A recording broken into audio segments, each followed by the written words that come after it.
Sejam todos bem-vindos ao nosso canal Império das Artes. Eu sou o professor Raul Castro e hoje estaremos a iniciar a análise das esculturas. E como solicitada por muitos, a Pietà foi a grande escolhida para tal análise. Mas antes, não se esqueça de se inscrever, dar o like no vídeo e ativar as notificações para que essa análise possa ter mais alcance ainda e que possamos levar o melhor da cultura renascentista para todos. Além disso, se você quiser ter acesso a vídeos exclusivos, séries especiais como a Capela Sistina, torne-se membro para nos ajudar a produzir mais vídeos sobre arte. A Pietà é mais conhecida como Pietà Vaticana. Isso se dá pelo fato de se encontrar atualmente na Basílica de São Pedro, no Vaticano, bem como também pelo fato de que há muitas pietás reproduzidas em pinturas e até também esculturas que antecedem a de Michelangelo. Mas claro que popularmente, quando se fala em Pietà, a imagem que vem à nossa mente, sem dúvida é essa. Pietà vem do italiano piedade ou misericórdia, cuja temática expressa sempre a dor de Maria frente ao corpo de seu filho.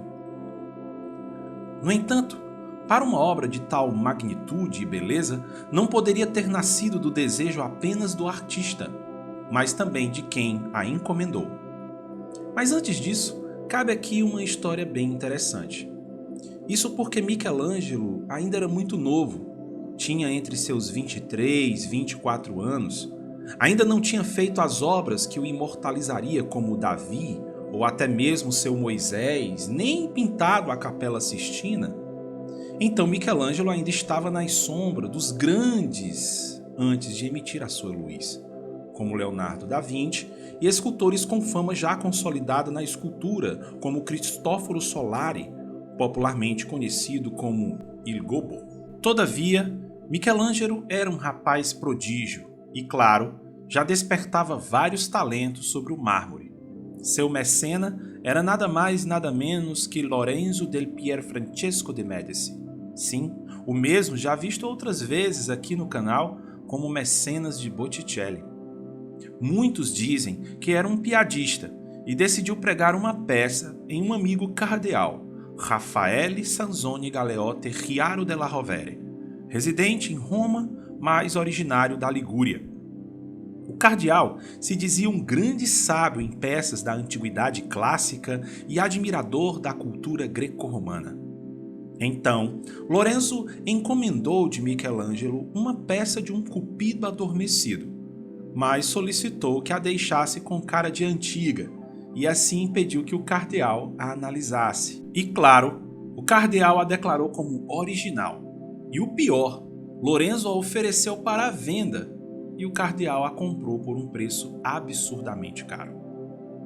Lorenzo, conhecido como o Popular, queria mostrar que nenhum suposto especialista de arte seria capaz de distinguir aquele querubim de um original de época clássica. A notícia do golpe teve grande ressonância na cidade papal e Raffaele Riaro foi ridicularizado por muito tempo nas salas da cúria e da nobreza romana.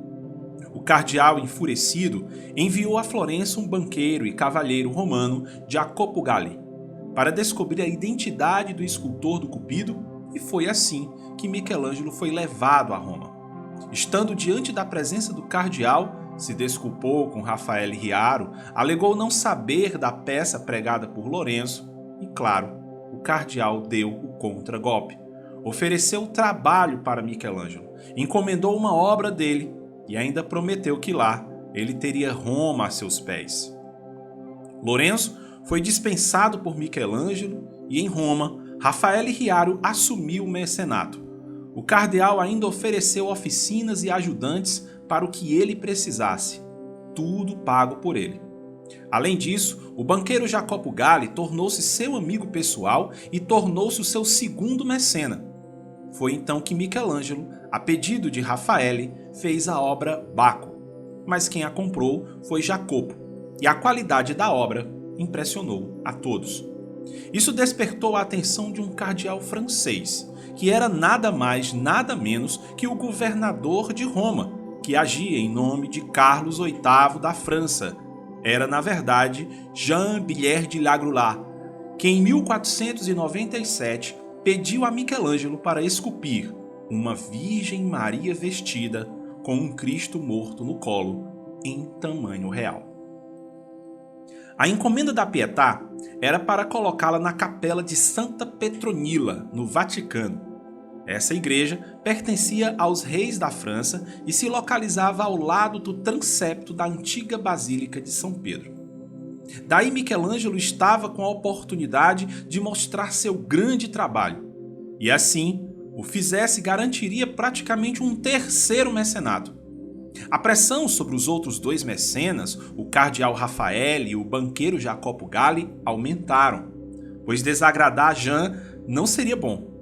Jacopo e o outro cardeal confiavam tanto em Michelangelo que em uma carta a Jean Billard disse: será a mais linda obra de mármore que poderia existir atualmente em Roma e que hoje nenhum outro artista seria capaz de fazê-la melhor. Aproximavam-se as celebrações do jubileu de 1500 e muitos peregrinos franceses iriam visitar a capela. A Pietà de Michelangelo Buonarroti seria apresentada a eles como uma obra-prima oferecida por seu compatriota. O contrato oficial para a realização da Pietà Vaticana foi assinado em agosto de 1498 e previa somente um ano para a entrega da obra. Michelangelo era muito exigente e demorou praticamente 9 meses apenas para escolher a pedra, no caso, o bloco de mármore a qual faria a obra, bem como transportá-la de Carrara até o seu ateliê. Em 6 de agosto de 1499, nas anotações de Michelangelo, ele registra um pagamento a um tal Sandro Pedreiro, que poderia ter sido pago para instalar a estátua da Pietà na igreja de Santa Petronila. Nesse caso, os prazos contratuais teriam sido respeitados. Mas o que mais impressiona é que se ele demorou 9 meses para escolher a pedra e conseguiu entregar no prazo de um ano, isso significa que ele demorou apenas 3 meses para concluir a peça inteira.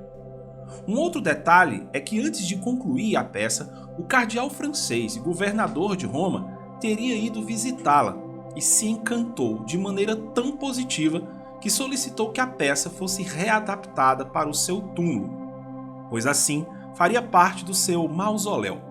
Assim, ao que parece, Michelangelo teria feito novas modificações para caber no nicho tumular, e por isso justifica ela ter apenas 69 centímetros de profundidade. O cardeal Jean falece em 6 de agosto de 1499, por isso a data de transferência ser no mesmo dia de sua morte. Com o tempo e o crescimento da Basílica de São Pedro, ela acabou sendo anexada como sacristia e passou a integrar a grandiosidade da Basílica. Agora, adentrando mais à frente da obra, Pietà, naquele formato, em bloco de mármore, era uma grande novidade técnica. Isso porque na escultura, a Pietà só havia em versões esculpidas na madeira por artistas como Vesperbild, cuja temática do luto da Virgem Santa Maria teria se tornado popular no fim da Idade Média.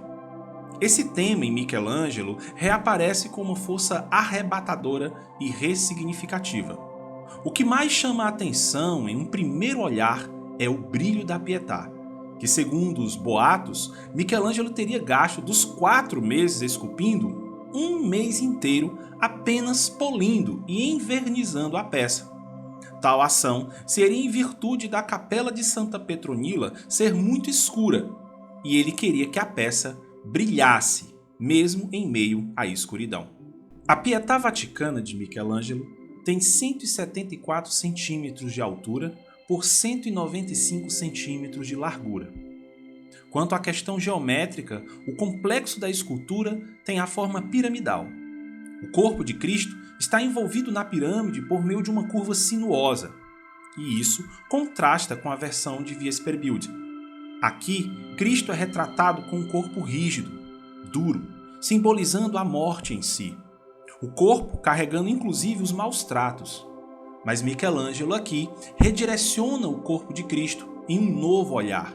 A sinuosidade das curvas mostra um Cristo morto pelo cansaço, extenuado, molemente encaixado no corpo de Maria, como se ela tivesse acabado de retirá-lo da cruz, ainda com o corpo quente.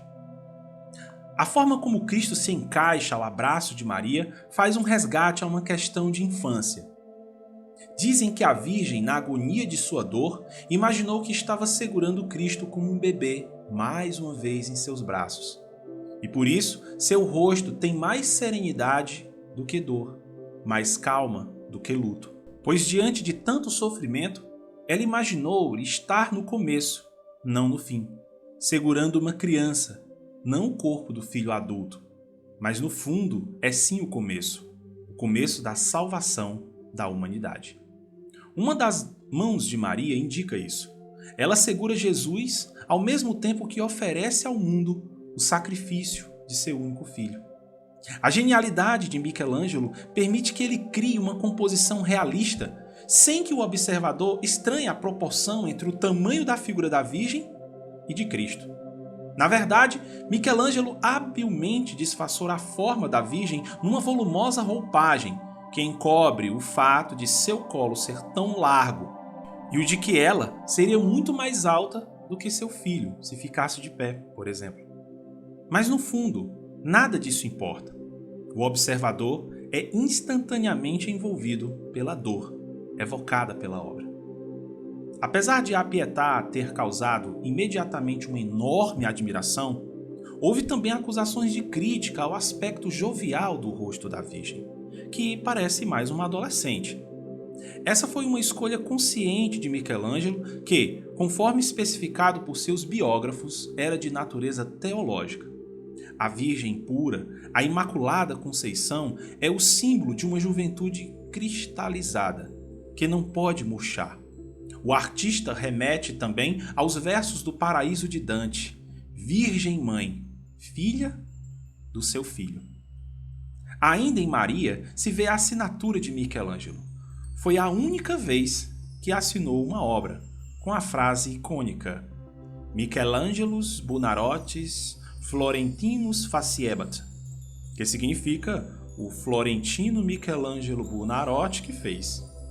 Vasari relatou isso em uma de suas pesquisas, em que alguns senhores da Lombardia estavam lá admirando a beleza da estátua da Pietà e, depois de terem enaltecido a obra, procuraram a identificação do autor. Por fim, se convenceram de que fosse um de seus conterrâneos, o Gobbo de Milão. Michelangelo, que tinha escutado a discussão, se escondeu na igreja e, de noite, esculpiu seu nome na estátua, para que assim ninguém jamais achasse ser outro, o artista. No corpo de Cristo, nota-se a mesma serenidade, mas não da dor de Maria, mas da sua morte. A barba e os cabelos revelam a jovialidade, bem como a estética europeia da face de Cristo.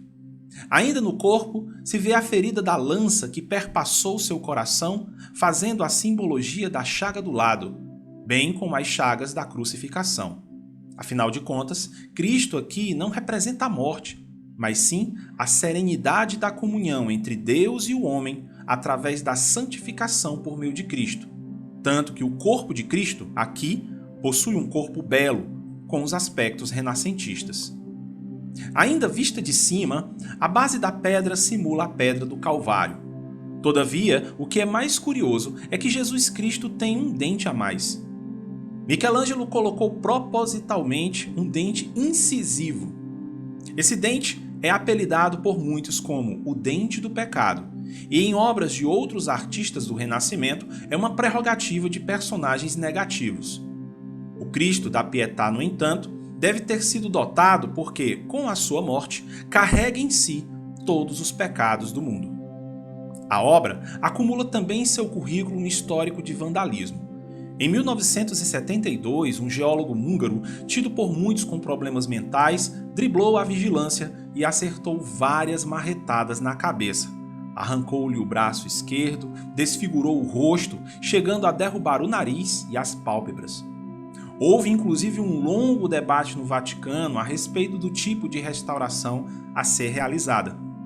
Uma corrente sugeria deixar o rosto da Virgem assim mesmo, desfigurado, como testemunho de uma época dominada pela violência. Uma segunda tendia para a restauração crítica, na qual seriam colocadas em evidência as partes em falta ou refeitas. A terceira proposta, aquela de uma restauração integral, acabou por prevalecer. Na época, o Papa Paulo VI alegou que a mínima lesão na perfeição resplandecente da Pietà de Michelangelo Buonarroti seria intolerável. Mas o que o olhar sereno de Maria, ao ver o filho morto em seu braço, nos ensina? Ora, nos ensina que Maria tem uma fé firme. Maria não se lamenta pela morte do filho, mas ela o contempla. Ela tem a certeza da sua ressurreição. É uma obra que nos leva a meditar e ponderar sobre sua morte, que diante da perda e do luto, devemos ter a mesma fé de Maria em crer na ressurreição de nossos entes queridos. De que um dia aqueles que se foram estarão de volta. É uma obra que não só alegra aos olhos quando se vê, mas que, quando verdadeiramente compreendida, é também um imenso consolo para aqueles a quem um dia perderam pessoas tão próximas, assim como Maria, que teve que assistir a todo o sofrimento de seu único filho e nosso Deus Jesus Cristo. E se Maria é tão jovem, deve ser sem dúvida para nos lembrar que a verdadeira fé nunca envelhece.